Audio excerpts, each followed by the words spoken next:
So again, hi students. So this is the second part of French Revolution. French Revolution already so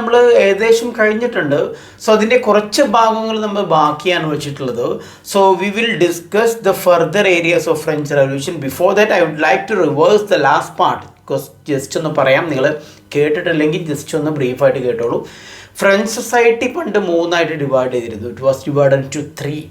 That's why we call it estates. So first stage, second stage and third stage. The majority of course third estate. Third estate all the common people the bourgeoisie third estate bourgeoisie French Revolution so third estate there were common people, farmers were there, doctors were there, lawyers were there, writers, journalists, etc. And farmers, yes, of course, farmers. എല്ലാ സാധാരണക്കാരായിട്ടുള്ള ആൾക്കാരും farmers ഉൾപ്പെടെയുള്ള ആൾക്കാർ third എസ്റ്റേറ്റിലായിരുന്നു. Second എസ്റ്റേറ്റിലെ നോബിൾമെൻ ആയിരുന്നു, the land Lord's, of course those who didn't pay taxes. And the first estate was high clergy and king. Okay, അപ്പോൾ നമ്മൾ ഈ ഒരു ചേർച്ചും കിങ്ങും തമ്മിലുള്ള relationship, how did they spend luxurious life and how did those burden approached into the hearts of the people and became the revolution. ഇതൊക്കെ നമ്മൾ discuss ചെയ്തു. So at last നമ്മൾ tennis court പറഞ്ഞു. ആഫ്റ്റർവേർഡ്സ് ലൂയി ദ 16 എക്സിക്യൂട്ട് ചെയ്ത് 1793 വരെ പറഞ്ഞാൽ നമ്മൾ നിർത്തി. ഈ ക്ലാസ്സിൽ നമ്മൾ നെപ്പോളിയൻ ബോണപ്പാർട്ടിൻ്റെ കാര്യം പറയുന്നതാണ് പറഞ്ഞിട്ടുള്ളത്. സോ നെപ്പോളിയൻ ബോണപ്പാർട്ട് എന്ന പേര് കേൾക്കുന്ന സമയത്ത് തന്നെ നമുക്ക് തോന്നാറുള്ളത്, നെപ്പോളിയൻ നമ്മൾ ഡയലോഗ് കേട്ടിട്ടുണ്ട് അല്ലേ? എന്താ ഡയലോഗ് നിങ്ങൾ കേട്ടില്ലേ? ആരൊക്കെയാണ്? കർണൻ, നെപ്പോളിയൻ, ഭഗത് സിംഗ് ഒക്കെ. സോ നെപ്പോളിയൻ ബോണപ്പാർട്ട് ഒരു ഡിഫീറ്റ് രുചിച്ചിട്ടുള്ള ആളാണ്. അതിന് മുമ്പായിട്ട് ഈ had done immense amount of quality works in France. That's why he was famed for. But truth has to be told. നമ്മൾ സത്യമായിട്ട് പറയണമല്ലോ ചില കാര്യങ്ങൾ. So why did French revolution actually happened? കാരണം എനാർക്കി ആയിരുന്നു, അല്ലെങ്കിൽ ഒരു മൊണാർക്കി ആയിരുന്നു, ഏകാധിപത്യ ഭരണമായിരുന്നു ഫ്രഞ്ച് സൊസൈറ്റിയിൽ. അതിനൊരു അന്ത്യം വരുത്തുക എന്നുള്ളതായിരുന്നു ഫ്രഞ്ച് റെവല്യൂഷൻ്റെ പ്രൈം എയിം എന്നുള്ളത് നമുക്ക് ഉറപ്പാണ്. കാരണം അതുവരെ ലൂയി ദ 14 ലൂയി ദ 16 ഒക്കെ അതിന് മുമ്പായിട്ട് നൂറ്റാണ്ടുകളായിട്ടൊരു രാജ്യഭരണമായിരുന്നു. So to make an end, to stop that rule, അതിനായിരുന്നു French revolution. But after French revolution the chaos happened. കാരണം എന്താ? രാജാവിനെ വധിച്ചു 1793 ഗില്ലറ്റിന് ഉപയോഗിച്ച്, ഗില്ലറ്റ് എന്നുള്ള ബ്ലേഡ് നിങ്ങൾ കേട്ടില്ലേ? അത് ഉപയോഗിച്ച് രാജാവിനെ വധിച്ചു. അതോട് കൂടിയിട്ട് ദർ വാസ് അനാർക്കി, അരാജകത്വാവസ്ഥയാണ്. So somebody has to grab power, somebody has to rule the country. അതിനാണ് ഒരു വെറും ജനറൽ ആയിട്ടുള്ള നെപ്പോളിയൻ പതുക്കെ ചരട് വലി തുടങ്ങിയിട്ടുള്ളത്. And he grab the power. പക്ഷെ ഞാനിവിടെ പറയാൻ ഉദ്ദേശിക്കുന്നത്, ടെക്സ്ച്വലായിട്ട് പറയുന്ന സമയത്ത് നമ്മൾ വളരെ ഹീറോ ആയിട്ട് നെപ്പോളിയനെ മാത്രമേ പഠിക്കുന്നുള്ളൂ. But a society, French society, from monarchy to another monarchy, ഒരു ഏകാധിപത്യ ഭരണത്തിൽ നിന്ന് മറ്റൊരു ഏകാധിപത്യ ഭരണത്തിലേക്കാണ് ഫ്രഞ്ച് സൊസൈറ്റി പോയത്. അത് നമ്മൾ മറക്കരുത്. നമ്മുടെ ടെക്സ്റ്റിൽ അതില്ലെങ്കിലും നമ്മളത് മനസ്സിലാക്കണം. ചരിത്രമാണ്, ശരിയായ രീതിയിൽ നമ്മൾ മനസ്സിലാക്കണം. So from a monarchy of Louis the 16 to another monarchy of Napoleon Bonaparte who grabbed power of French from the people and he made it his own with lots of quality decision. Of course അത് ഞാൻ deny ചെയ്യുന്നില്ല, ഇല്ലയെന്ന് പറയുന്നില്ല. ഒരുപാട് നല്ല പ്രവൃത്തികൾ ചെയ്തിരുന്നു. But from monarchy to മൊണാർക്കിയാണ് നെപ്പോളിയൻ ഭരണകാലത്തും ഫ്രഞ്ച് റെവല്യൂഷന് വന്നിട്ടുള്ളത്. So we can discuss these things detail ആയിട്ട് നമുക്കൊന്ന് ഡിസ്കസ് ചെയ്താലോ? Okay, let's make it so easy. റെഡിയാണ് നെപ്പോളിയൻ്റെ കാര്യങ്ങൾ ഡിസ്കസ് ചെയ്യാൻ. Just before that I would like to present you an important question in French revolution. സ്ഥിരമായിട്ട് ചോദിക്കുന്നതാണ്. അത് പോയിൻ്റായിട്ട് നിങ്ങളുടെ ടെക്സ്റ്റിലും കൊടുത്തിട്ടുണ്ടാവും. But we have to understand it in a better way so that you will not forget and you will get marks. എന്താണെന്ന് വെച്ച് കഴിഞ്ഞാൽ, how did French revolution influence other countries across the world or Europe? യൂറോപ്പിലുള്ള മറ്റു കൺട്രീസിനെയോ ലോകത്തുള്ള മറ്റു രാജ്യങ്ങളെയോ എങ്ങനെയാണ് French revolution എന്ത് ചെയ്തത്, ഒരു ഇൻഫ്ലുവൻസ് ചെയ്തതെന്നുള്ള ക്വസ്റ്റ്യൻ സ്ഥിരമായിട്ട് ചോദിക്കുന്നതാണ്. ആനുവൽ എക്സാമിനാണ് ചോദിച്ചു കാണുന്നത് കൂടുതലായിട്ട്. സോ അങ്ങനെ ഒരു ചോദ്യം ചോദിച്ചു കഴിഞ്ഞാൽ അത് കറക്റ്റ് ടെക്സ്റ്റ് ബുക്കിലുണ്ട് എന്താണ് എഴുതേണ്ടതെന്ന് വെച്ചിട്ട്. അപ്പോൾ അത് നമുക്കൊന്ന് ജസ്റ്റ് ഒന്ന് പറയാം. ഫസ്റ്റ് ഓഫ് ഓൾ നമുക്ക് ആ മോട്ടോ ഞാൻ പറഞ്ഞല്ലോ, ആ വീഡിയോയുടെ തുടക്കത്തിൽ തന്നെ പറഞ്ഞ മോട്ടോ ഉണ്ട്, ലിബർട്ടി, ഈക്വാലിറ്റി, ഫ്രട്ടർണിറ്റി. ആ ഒരു മോട്ടോ എന്ത് ചെയ്തു, അത് കൂടുതൽ വ്യാപനം വന്നു. അത് മൂന്നും നല്ലൊരു ഇമ്പോർട്ടൻറ്റ് മോട്ടോ ആയിരുന്നു, liberty, equality, fraternity. So that motto was been wide spread like a wild fire. So every common people accepted that motto.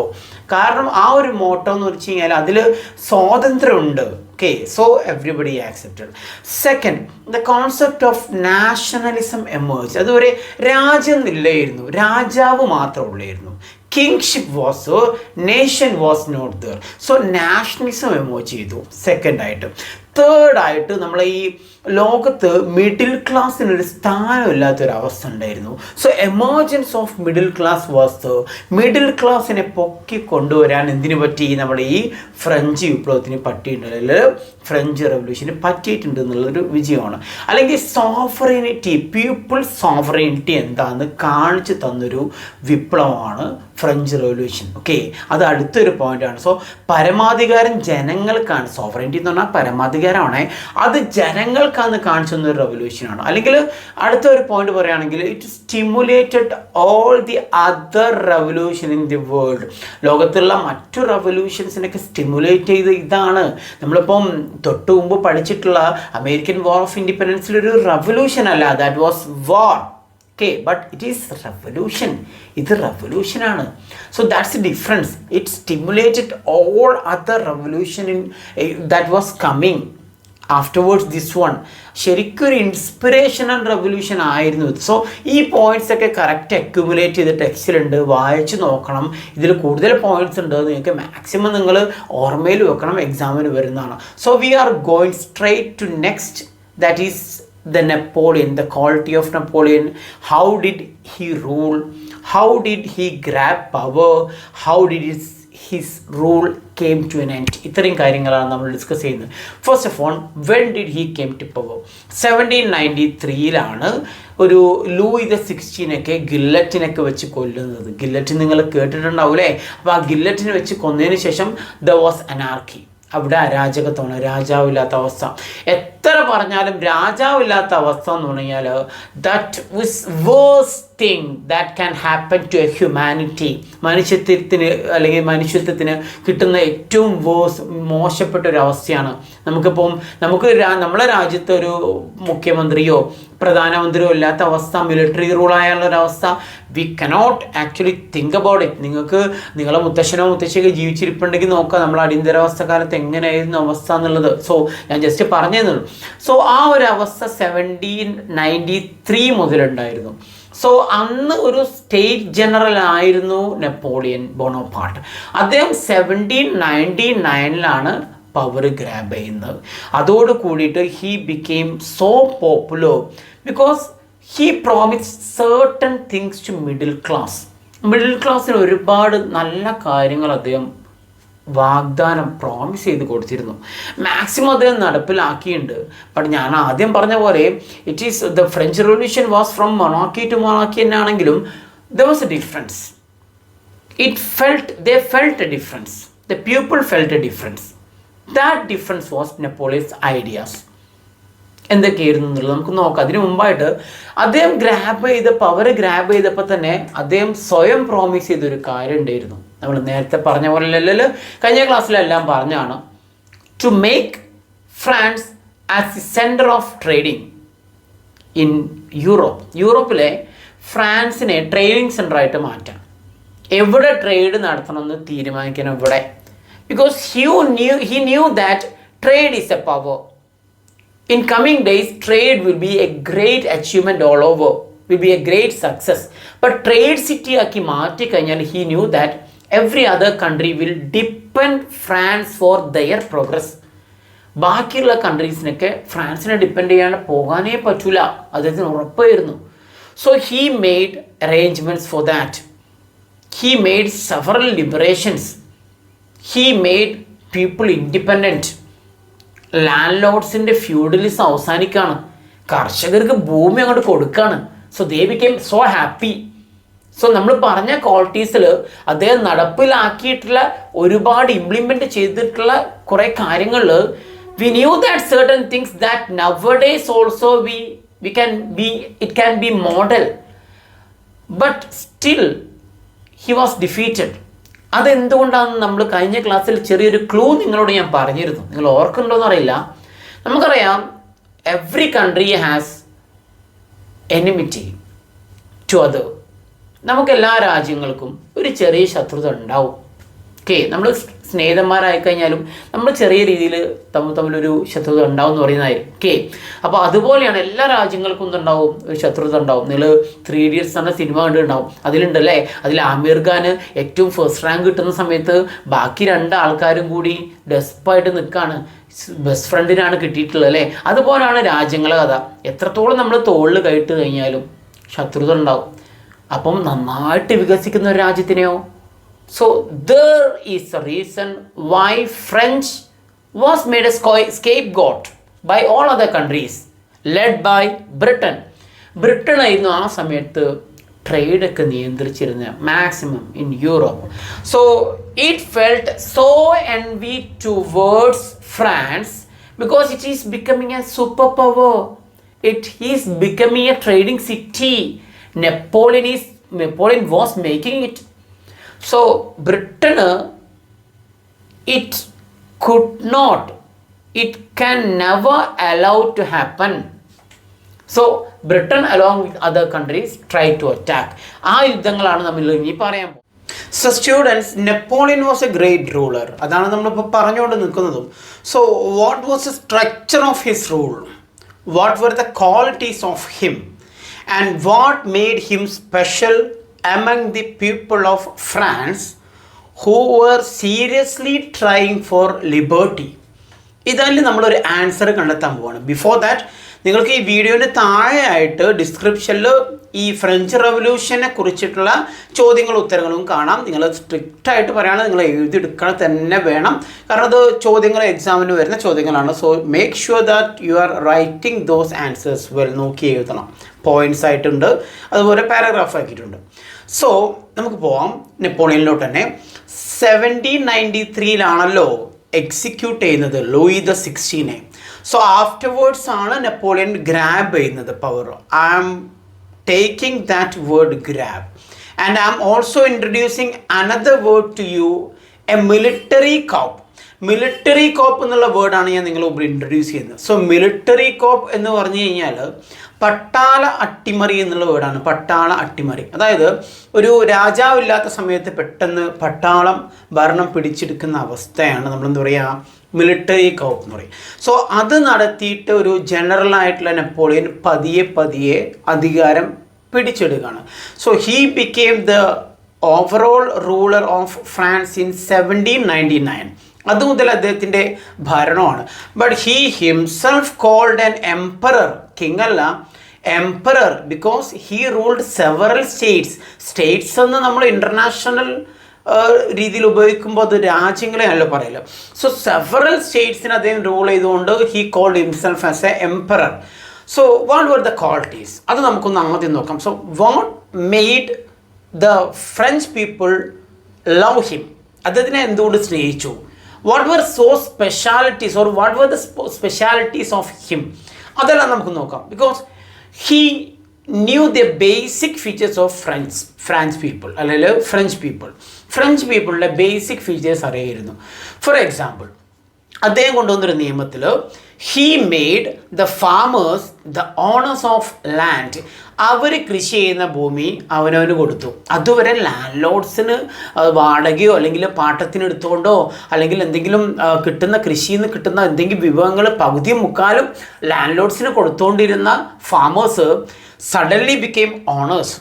So that impress the local people, അല്ലെങ്കിൽ സാധാരണ ജനങ്ങളെ, ലേമാനെ അത് ഇംപ്രസ് ചെയ്തു. Next he created bank create ചെയ്തു. Wealth accumulate ചെയ്യാൻ വേണ്ടി ജനങ്ങളെ പഠിപ്പിച്ചു. So first time in the history of France bank of France was created. പിന്നെ ആണെങ്കിൽ ഭയങ്കരമായിട്ട് മുൻ രാജാക്കന്മാർ ഭരിച്ച സമയത്ത് കടങ്ങളുണ്ടായിരുന്നു. നമ്മൾ പറഞ്ഞാണ് കഴിഞ്ഞ വീഡിയോയിൽ ബാങ്ക്രപ്സി എന്നുള്ള വേർഡ് ഉപയോഗിച്ചിട്ടുള്ളതാണ്. So to not to create any bankruptcy in future, he created a sinking fund. Sinking fund ഉണ്ടാക്കി. അത് ആ ഒരു ഫണ്ട് അദ്ദേഹം ശേഖരിച്ചു വെച്ചു, എപ്പോഴും ട്രഷറിയിൽ ഉണ്ടാവും. If any bankruptcy or any ഡെപ്റ്റ് happen to the country, wealth can be taken from that sinking fund. എന്നിട്ട് ബാക്കി എല്ലാ കാര്യങ്ങളും അതിൽ നിന്ന് നടത്താൻ പറ്റും. സോ ഇത്തരത്തിൽ ഒരുപാട്, അല്ലെങ്കിൽ റോഡ് ട്രാൻസ്പോർട്ടേഷന് വേണ്ടി he constructed a very well good roads. നല്ല റോഡുകൾ നിർമ്മിച്ചു അദ്ദേഹം. സോ ഇങ്ങനെയുള്ള സാധാരണക്കാർക്ക് വേണ്ടിയിട്ടുള്ള ഒരുപാട് കാര്യങ്ങൾ ചെയ്ത സമയത്ത് the people couldn't hate him at all, and the French people began to feel that they are superior than everybody. അത് തന്നെയാണ് നെപ്പോളിയനും സംഭവിച്ചത്. He felt that himself, the ruler or the emperor of France, is bigger than every other state. He knew that he was powerful in many bases. For example naval ബേസിൽ, അതായത് നമ്മൾ ഈ വെള്ളം അതുപോലെ അതിലൂടെ യുദ്ധം ചെയ്യുന്ന സമയത്ത്, നമ്മൾ നേവൽ ബേസിൽ യുദ്ധത്തിന് പോകുന്ന സമയത്ത് ഹീസ് ഇൻ ഹയസ്റ്റ് ലെവൽ, അദ്ദേഹത്തിൻ്റെ ആർമി ഭയങ്കര ഹയസ്റ്റ് ലെവലായിരുന്നു. So he conquered some other states. ഇപ്പോൾ സ്പെയിൻ, പോർച്ചുഗൽ, ഓസ്ട്രിയ, ഈ സ്റ്റേറ്റുകളൊക്കെ അദ്ദേഹം കോങ്കർ ചെയ്തു. കാരണം എന്താ? Because he wanted to invade other countries. He wanted to elaborate his own country, or he wanted to expand his own country. അപ്പോൾ ശത്രുക്കൾ ഉണ്ടാവുമല്ലോ. മാത്രമല്ല ആ സമയത്തൊക്കെ East India Company headed by Britain was overall ruling the business rule ചെയ്തിട്ടുള്ളത് East India Company ആയിരുന്നു. So French or the France began to invade to that trade as well. So Britain of course felt that if French people or the French society or the French country continue like this, that would be the end of trade of us. So അദ്ദേഹം മാത്രമല്ല, അദ്ദേഹത്തിന് അവർക്ക് ഒരുപാട് കൂട്ടാളികളെ കിട്ടി. കാരണം ഒരു പൊതുശത്രുവായി മാറിയിരുന്നു Napoleon. 1804 അദ്ദേഹം എംപറർ ആയെന്ന് ഞാൻ പറഞ്ഞു. അതിനുശേഷം ഒരുപാട് കൺട്രീസിനെ ഇൻവേഡ് ചെയ്തിട്ടുണ്ട്, ഒരുപാട് യുദ്ധങ്ങൾ അദ്ദേഹം ജയിച്ചിട്ടുമുണ്ട്. സോ ദീസ് കൺട്രീസ്, ആ കൺട്രീസ് തന്നെ അദ്ദേഹത്തിനെതിരായിരിക്കും. As well as the neighbouring state. Every neighbouring state feared that somehow, some way and some time Napoleon would invade them. അവരെ കടന്നാക്രമിക്കാൻ ഒരു സമയമുണ്ട് നെപ്പോളിയന്. ആ സമയത്ത് നെപ്പോളിയൻ അവരെ ആക്രമിക്കും, ഉറപ്പിച്ചിരുന്നു അവർ. അതുകൊണ്ട് ബ്രിട്ടന് വന്ന സമയത്ത്, അല്ലെങ്കിൽ ബ്രിട്ടന് ഫ്രഞ്ചിനോട് അല്ലെങ്കിൽ ഫ്രാൻസിനോട് വാർ വെച്ച സമയത്ത് most of the countries helped Har.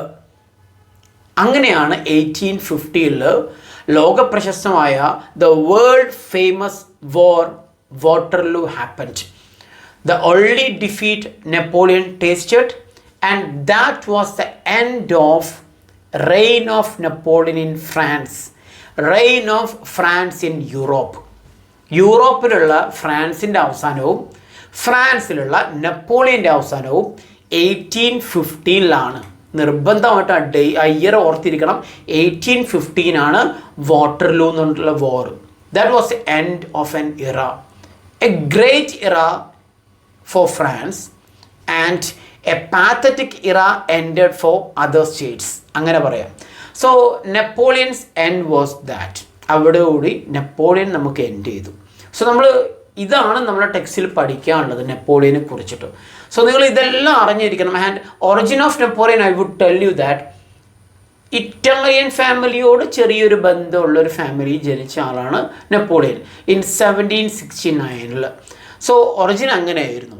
And he entered in jail or in prison. Okay, അറ്റ്ലാന്റയിലായിട്ട് ജയിലിലാണ് അദ്ദേഹം അവസാന കാലഘട്ടത്തിൽ അദ്ദേഹം 1821 മരിക്കുകയാണ് ചെയ്യുന്നത്. Okay, in the prison as well. So that was the end of a great era in the history. Golden ലിപികളിൽ ഫ്രാൻസിൽ എഴുതപ്പെട്ട ഒരു ചരിത്രം അവസാനിക്കുകയാണ്. So I hope you all understood what I told. എന്തെങ്കിലും പ്രയാസം ഉണ്ടെങ്കിൽ റിവേഴ്സ് ചെയ്ത് കണ്ടു കഴിഞ്ഞാൽ ക്ലിയർ ആവും. താഴെ ഞാൻ പറഞ്ഞ പോലെ ക്വസ്റ്റ്യൻ ആൻസർ ഉണ്ട്. സോ നമ്മൾ അടുത്ത ടോപ്പിക്കാണ് നമ്മുടെ ലാറ്റിൻ അമേരിക്കൻ റവല്യൂഷൻ. ടെക്സ്റ്റിലെ ഏറ്റവും കുറച്ചേ ഉള്ളൂ, നമുക്ക് പെട്ടെന്ന് പറഞ്ഞു ഒരു 5-10 മിനിറ്റ് കൊണ്ട് എളുപ്പത്തിൽ പറയാൻ പറ്റുന്ന റെവല്യൂഷനാണ് ലാറ്റിൻ അമേരിക്കൻ റെവല്യൂഷൻ. അതുകൂടി ഞാൻ ഈ വീഡിയോയിൽ ഉൾപ്പെടുത്തുന്നുണ്ട്. So all of you listen, this is Latin American revolution. നമ്മുടെ ഈ ലാറ്റിൻ അമേരിക്കൻ റെവല്യൂഷൻ എന്നുള്ള പോർഷന് actually revolution that influence the world എന്നുള്ള ഈ ഒരു ചാപ്റ്ററിൽ വളരെ ചെറിയ കോണ്ടെക്സ്റ്റ് ആയിട്ടേ കൊടുത്തിട്ടുള്ളൂ. I don't know why actually the last syllabus നിങ്ങൾക്ക് പഠിക്കാനുണ്ടായിരുന്നത് നിങ്ങൾ മുമ്പ് പഠിച്ചിട്ടുള്ള വിദ്യാർത്ഥികളൊക്കെ കുറച്ചുകൂടി എക്സ്പാൻഡ് ആയിട്ട് പഠിച്ചിരുന്നു. Because it is A 300 years of war against colonial rule. 300 വർഷക്കാലമാണ് ഒരു കൊളോണിയൽ ഗവൺമെൻറ് ഭരിച്ചിട്ടുള്ളത് ആ ലാറ്റിൻ അമേരിക്കൻ കൺട്രീസിനെ. ഈവൺ ദെൻ നമ്മളെ ബുക്കിൽ ആകെ 2 പാരഗ്രാഫ് നമുക്ക് പഠിക്കാനുള്ളൂ. അതിൽ ഫസ്റ്റ് വരുന്നത് പാബ്ലോ നെറൂഡയുടെ കുറച്ച് വേർഡ്സ് ആണ്. Then there come the reason എന്തായിരുന്നു? Why did the 2 main colonial masters went to South America or Latin America? അതിൻ്റെ ഫേസ്റ്റ് റീസൺ ആയിരുന്നു ദ മൈൻസ് ഉണ്ടായിരുന്നു അവിടെ. മൈൻ എന്ന് പറഞ്ഞാൽ നമ്മളെ മനസ്സിലേക്ക് ഓടി വരാൻ ഗോൾഡ് മൈനാണ്, അതായത് സ്വർണ്ണഖനികൾ, ആൻഡ് സിൽവർ മൈൻസ്. അത് കണ്ടെത്തി അവിടെ എന്നുള്ളതാണ് പ്രൈമറി റീസൺ അല്ലെങ്കിൽ first reason. So Spanish and Portugal were the 2 countries invaded and conquered most of the South American or Latin American countries എന്നുള്ള ആദ്യം മനസ്സിലാക്കുക. സോ സ്പാനിഷും പോർച്ചുഗീസും അവരെ കോങ്കർ ചെയ്ത് അവരെ കീഴിലാക്കി വെച്ചു. And what they did to them was actually unbelievable. കാരണം എന്താ വെച്ച് കഴിഞ്ഞാൽ അവരുടേതായിട്ടുള്ള കൾച്ചർ, അവരുടേതായിട്ടുള്ള വിദ്യാഭ്യാസ രീതി, അതായത് Spanish type of education, Spanish type of language, Spanish type of custom, Spanish type of buildings, everything. നമുക്കിപ്പോൾ അറിയാം പല രാജ്യങ്ങളിലും സൗത്ത് അമേരിക്കൻ കൺട്രീസിലുള്ള ഭാഷ സംസാരിക്കൽ ഈതർ പോർച്ചുഗീസ് അല്ലെങ്കിൽ സ്പാനിഷ് ആണ് ഇന്നും സംസാരിക്കാറ്. ഓക്കെ, അപ്പോൾ അതിൻ്റെ റീസണ് because they ruled them as well as they made their language themselves. സ്പാനിഷും പോർച്ചുഗീസും അവരുടെ ലാംഗ്വേജ് മറ്റവരുതാക്കി മാറ്റി എന്നുള്ളതാണ് അതിൻ്റെ റീസൺ. സോ അവർ ഇൻവേഡ് ചെയ്തു, ഗോൾഡും സിൽവർ മൈൻസൊക്കെ ഒരുപാട് സ്വത്തുക്കളൊക്കെ എടുത്തു. ആ സമയത്താണല്ലോ 1804, ആ ഒരു സമയത്താണല്ലോ നമ്മളെ നെപ്പോളിയൻ പവർ ഗ്രാബ് ചെയ്തിട്ട് സ്പെയിനെയും പോർച്ചുഗലിനെയും ഞാൻ പറഞ്ഞു കോങ്കർ ചെയ്ത ഒരു സമയമുണ്ടായിരുന്നു. സോ ആ സെറ്റ് ബാക്കോട് കൂടിയിട്ട് ആ സമയത്ത് തന്നെയാണ് ഫ്രഞ്ച് റവല്യൂഷനെ കുറിച്ച് സൗത്ത് അമേരിക്കൻ കോളനീസിലുള്ള ആൾക്കാർ അറിയുന്നതും. ഇത് ശരിക്ക് ഇവരെ ഒരു മോട്ടിവേറ്റ് ചെയ്തു ഫ്രഞ്ച് റവല്യൂഷൻ. സോ മാത്രമല്ല അവിടുത്തെ ലിബറേറ്റഡ് ലീഡേഴ്സ് ഉണ്ടായിരുന്നു. ഇപ്പം സൈമൺ ബൊളീവർ ആയാലും ജോസ് ആൻഡ് ഡി മാർട്ടിൻ ആയാലും ഇവരാണ് മെയിൻ ലീഡേഴ്സ് ആയിട്ട് നമ്മുടെ ടെക്സ്റ്റ് ബുക്കിൽ പറയുന്നത്. ഇവരൊക്കെ നല്ല വിദ്യാഭ്യാസമുള്ള ആൾക്കാരാണ്. They led the common layman people to war against colonial masters. അവർ വോർ പ്രൊക്ലെയിം ചെയ്ത് ഇവർക്കെതിരെ എന്ത് ചെയ്തു? നടത്തി. അതാണൊരു റീസൺ. സോ ശരിക്കും അതിനൊരു കാരണം വേണമല്ലോ. അതിനുള്ള കാരണം എഡ്യൂക്കേഷൻ കൊണ്ടുവന്ന സമയത്ത് ദേ ഫോളോ ഔട്ട്. സ്പാനിഷ് എഡ്യൂക്കേഷൻ കൊണ്ടുവന്ന സമയത്ത് ദേ follow out. Latin American people follow out. But the Spanish people began to change the custom that existed in South America. South അമേരിക്കയിൽ ഉണ്ടായിരുന്ന കസ്റ്റം, ആചാരങ്ങൾ മാറ്റാൻ തുടങ്ങി. So the common people protested by taking the motivation from the French Revolution, and that was successful by 1825. 1825 കൂടിയിട്ട് എല്ലാ കൺട്രീസും independent ആയി എന്നാണ് പറയുന്നത്. അതിൽ സ്പെഷ്യലായിട്ട് കൺട്രീസിനൊന്നും പറയുന്നില്ല ടെക്സ്റ്റ് ബുക്കിൽ. 1822 എന്ത് ചെയ്യുന്നത്? ബ്രസീൽ ഇൻഡിപെൻഡൻ്റ് ആവുന്നത്. 1804 ഹൈത്തി ഇൻഡിപെൻഡൻ്റ് ആവുന്നത്. ഞാൻ ഇത്രയെങ്കിലും നിങ്ങളോട് പറയാനുള്ള കാരണം നമ്മൾ ഒരു ചരിത്രം അല്ലെങ്കിൽ ഹിസ്റ്ററി പഠിക്കുമ്പോൾ we should get some knowledge. വെറുതെ വായിച്ച് പോയാൽ പോരാ, ടെക്സ്റ്റ് ബുക്കിലുള്ളത് പഠിച്ചാലും പോരാ. ചിലപ്പോൾ എക്സാമിന് 1-2 മാർക്കിനെ ചോദിക്കുകയുള്ളൂ. അതിനുള്ള ക്വസ്റ്റ്യൻസ് ഞാൻ താഴെ കൊടുക്കുന്നുണ്ട്. But we need to know why, how they did and what was the purpose of colonial masters. ഇതിനൊക്കെ നമുക്ക് ഉത്തരം കിട്ടിക്കഴിഞ്ഞാലേ ഭാവിയിൽ നമുക്കും ഹെൽപ്ഫുൾ ആവുള്ളൂ. So we need to follow these things. So I think ഈ 2 റെവല്യൂഷൻസും, French and Latin American revolution I made myself very much clear to U.